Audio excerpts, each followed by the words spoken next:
So I've had Blood sitting around in my Steam library for the longest time, and I really haven't played it all that much. I had a few failed attempted runs on this game, but I always ended around level 4 because I thought the game was too hard and I didn't find it enjoyable at all. Today when I got off work, I decided I was going to play the whole first episode in one sitting and then make this video. And I am glad to say that I did that because there are some things that I didn't know were actually in Blood. Mainly the boss fight at the end of the episode. So instead of doing like a pro Blood video like Civi does, I'm going to do a Noob Blood video. So yeah, the Noob Blood. I live again. Someone that's good would actually probably play this game in a higher difficulty, but I'm playing this on lightly broiled, and the game is still way too hard. It does so much damage.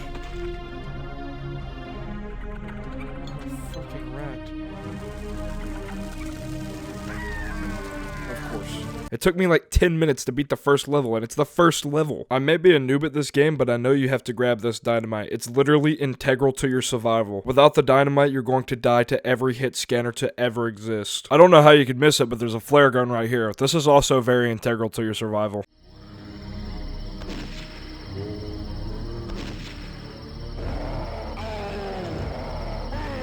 See, it's a good trick. I don't know if it's that effective on higher difficulties, but you know, on this difficulty, it works like a charm. They're going to kill this cultist right here, grab his key, and they're going to be able to walk into the, I guess this is a church. After you walk into this church, there's going to be 2 more axe zombie guys. Once you kill them, you're rewarded with more dynamite chucking cultists.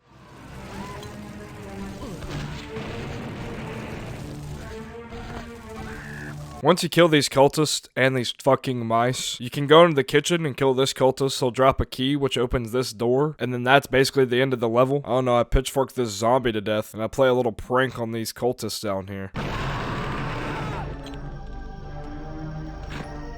I have a feeling that I'm going to get a comment saying that I missed the Call of Duty Black Ops 1 ray gun. Like, yeah, I'm not going to get every secret in these levels. I'm not a pro at this game. That's why it's Noob Blood. Level 2 is a much better level in my opinion, only because you get the opportunity to get, like, actual guns. You're guaranteed to get the super shotgun in this level, and then there's a slight chance that one of the cultists will drop a Tommy gun, which is an amazing weapon. I actually get it here, but then I die, so I don't actually get the weapon. I have 2 health. Hit scan. This level starts you off where level 1 ended, which is really cool continuity that I wish more games would do. But I mean, I guess most FPSs aren't set up like this anymore. Kill this zombie. Throw a stick of TNT at this wall. And then boom, you'll have the super shotgun. Go buck wild with it. Holy shit.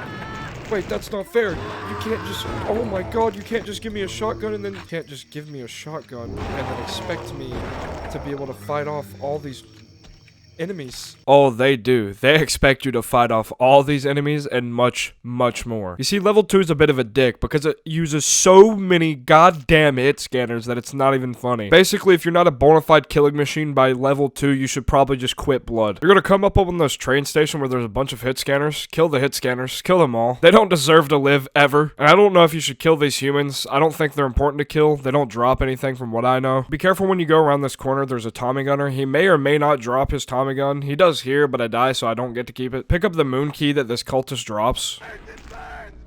Did so much damage. That wasn't cool of you at all. Take it, please.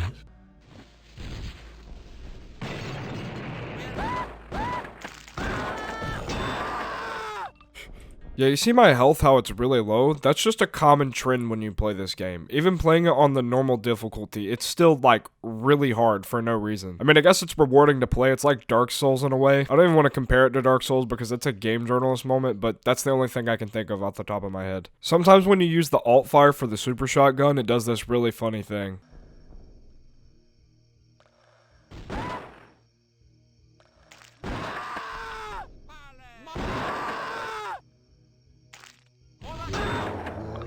Oh, fuck, he went flying! I need a key. Yeah, remember how I told you to grab the moon key? I actually don't know what the fuck it does. It's just a waste of time in my opinion. Because it doesn't open that door, and I don't know what it does open. I'm pretty sure that the key I need is dropped by one of the humans, but I don't kill the humans in this playthrough. I didn't let my psychopathic tendencies get to me, and I paid for it. So, yeah, rule of thumb and blood. Kill everything all the time. So how do I get around this predicament? Well, I cheat, of course. Yeah, I can hear what you're saying in the comment sections. I don't care. This is Noob Blood. Dude, I didn't know where the fuck the key was. It's not my fault. After restocking on some ammo from this little room right here, the train comes by. Looks like my train's coming.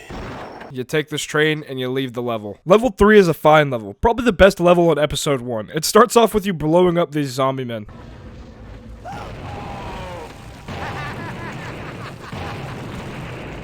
Like that. That's how you do it. When I said that level 3 was the best level in episode 1, I meant that. It's the high point of the episode. The reason you would want to play Blood, episode 1. The setting is on this train, and the goal is to blow the fucking train up. But Caleb's such a badass that he can survive the train blowing up, walk off, and then walk into level 4. This level also has a lot of hit scanners and tight corridors, which for the common folk and noobs like me, is usually a problem, but the aim of this video is to get better at Blood. You see, what these cultists don't know that I know is that that stick of dynamite right there is mildly deadly.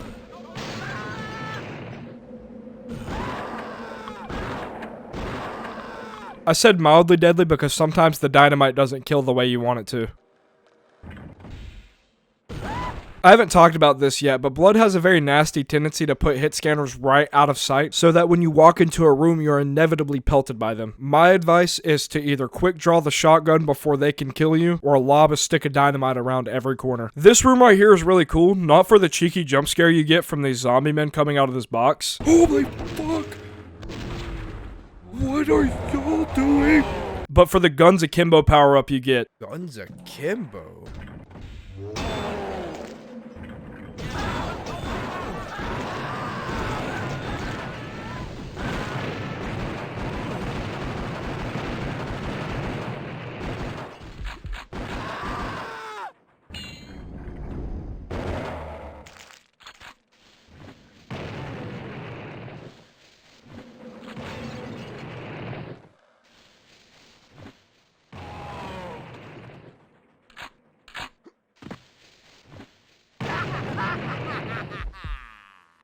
Are you starting to see why level 3 is the best level in episode 1? There's a super armor out here. Grab it, you'll need it. Crouching is a very powerful weapon, probably one of the most powerful weapons in your arsenal. It really messes with the hit scan tendencies of the enemies in this game. There's a wall you can blow up in this room that leads you to a secret.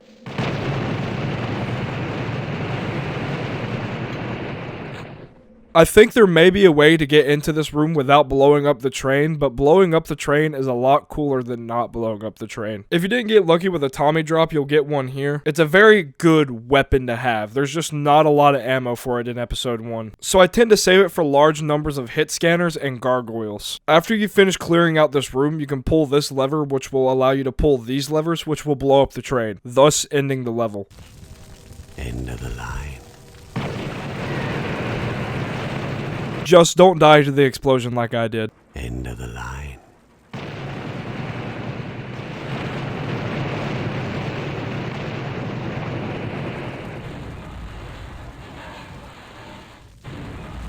Continuing with this game being the best thing since sliced bread, the level starts off right where the train crashed. I mean, seriously, why don't modern games do this thing where they just start the levels where the last one ended? It creates actual continuity within the game. Wow, this promises to be fun. You're damn right it does. I mean, seriously, if you go through these flames right here, you can explore the wrecked train from the previous level. I mean, the fellas over there at Monolith really didn't have to put this much detail into this game. The game still would have been awesome without this. This just shows how important it is for you to care about the projects you're working on as a game developer.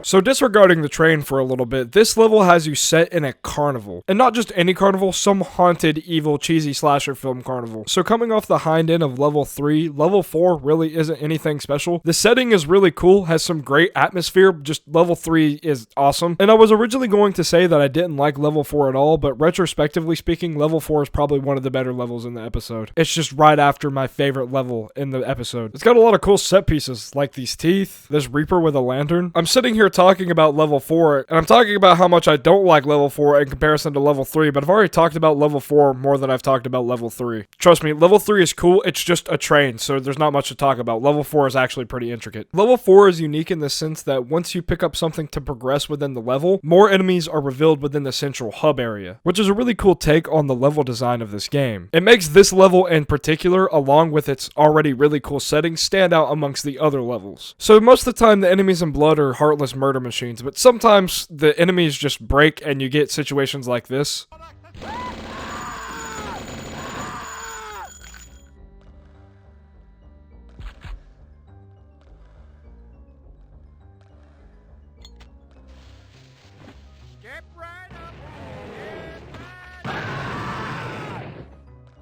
They didn't notice. Oh no, he noticed. It's okay.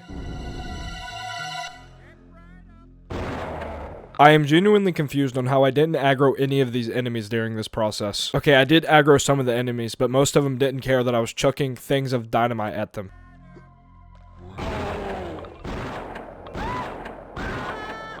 It was about this part in my playthrough where I started to feel good.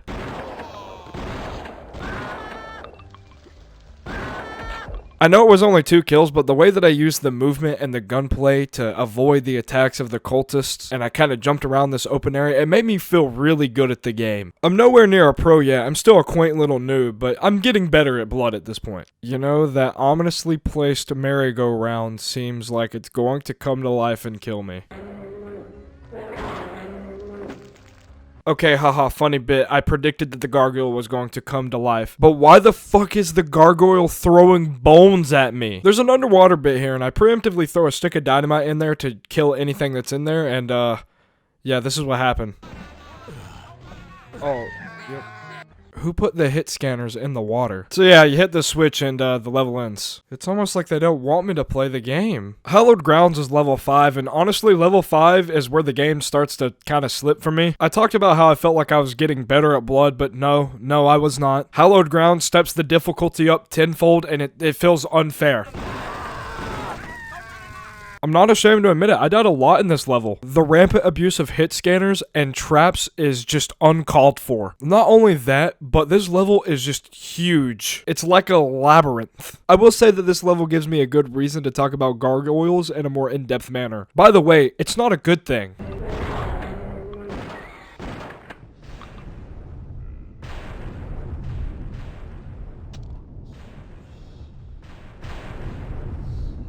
So as you can see, these dicks can fly. And maybe in DOS, the pathfinding of these gargoyles isn't broken, but in Blood Fresh Supply, they just can't hit you when they're above you. Or they don't try to come to ground level, so they just fly above you and you can't kill them. And this really wouldn't be a problem, except for the fact that gargoyles are really beefy and they're always accompanied by hit scanners. I want you to imagine that you're picking your nose and you get a booger out of your nose. And then you go to flick the booger off your finger, but then it just transfers to another finger. That's what gargoyles are. They're just a nuisance.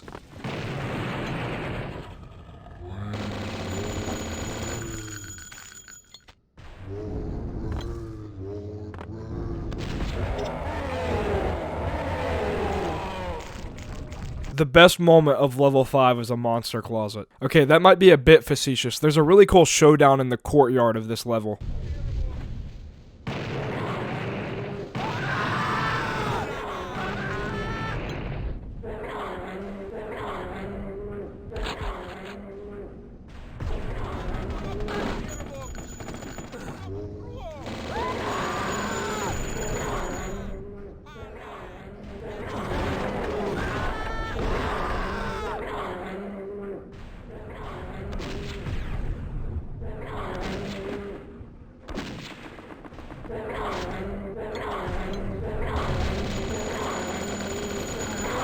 Okay, there's also a Guns Akimbo power-up in this level.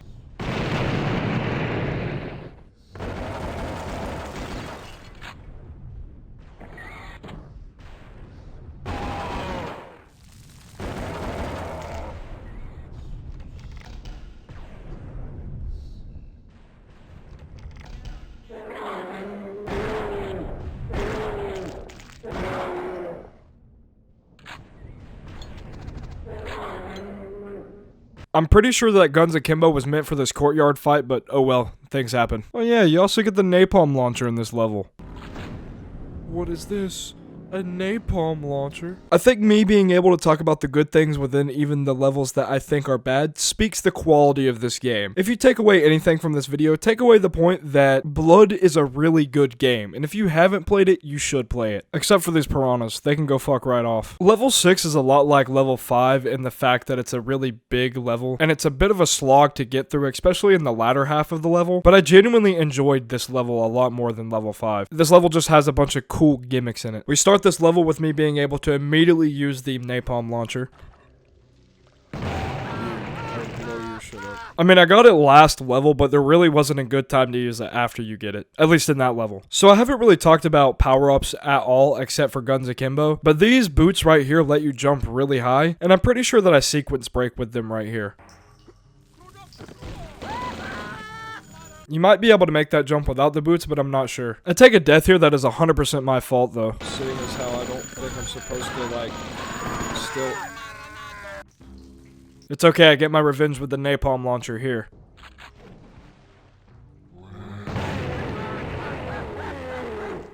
I will never get tired of napalming crowds of zombies. And right after that, I drop a stick of TNT on these cultists.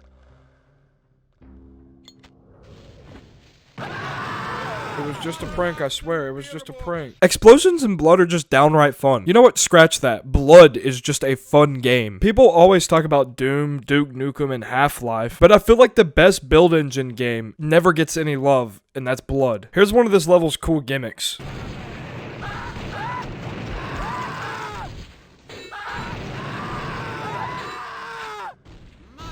This is payback for all the pain and toil you've caused me. That was the reflective shots power-up, which is literally just what it sounds like when an enemy attacks you. The attack goes back at them. It's a really cool power-up, and you don't see it that much. I only found it once in episode 1. There are only a few more notable things about this level, and I'll go over them here. It's just 3 select rooms, really.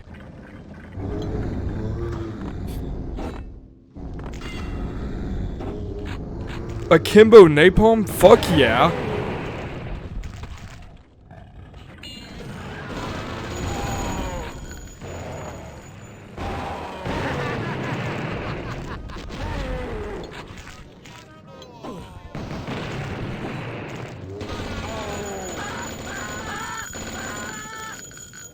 That's it for the fun stuff, basically. Let's go over the annoying stuff.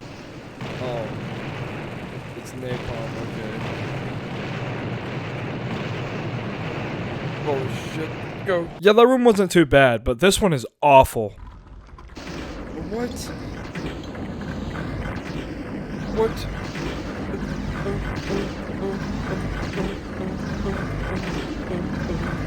god. My balls. I'm on fire. I'm on fire. I don't even know why I did that. Oh yeah, this room is pretty cool. It gives you an akimbo to handle all these enemies.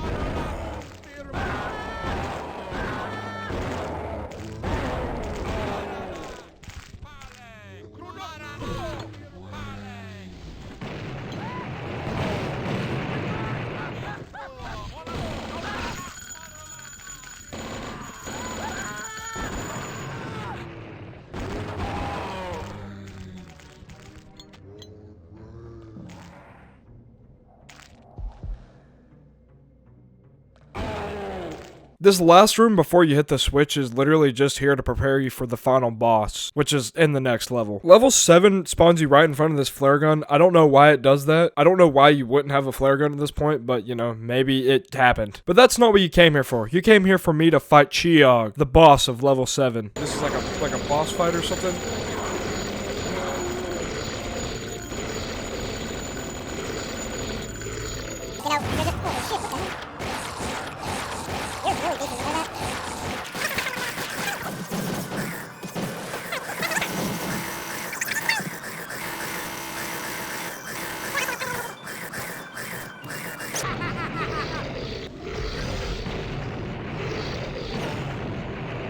Is it dead? Sleep, Ophelia. That was a genuine question. I was really concerned that that thing didn't actually die.